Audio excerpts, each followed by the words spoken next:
आहे की नेहमी सत्याचा विजय होतो. उशिरा का होईना, मी त्यावेळेला देखील म्हटलं होतं की मी जे केलेलं आहे, मी अगोदर आयुष्यात मी चुकतच नाही, चुका करतच नाही. जे कायदा किंवा काय असेल त्याच्या अनुषंगाने आणि म्हणून मी तुम्हाला माहिती आहे, मी 8 वेळा निवडून आलोय. 4 वेळा नगरसेवक, 3 वेळा आमदार आणि आता 1 वेळा खासदार. जर माझ्या हातून असे काही वाईट कृत्य झालं असेल किंवा वाईट केलं असेल, तर मला लोकं निवडून नाही देणार ना.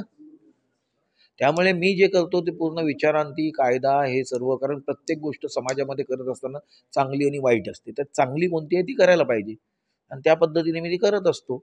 त्यामुळे कायद्याप्रमाणे मी पहिला तर सुप्रीमो बांधला होता. त्यानंतर नवीन कायदा आला 2034चा त्याच्याप्रमाणे तोडून आपण बांधला. मला 1888च्या कायद्याप्रमाणे एक नियम आहे, तसं दुसऱ्याला जो नियम आहे.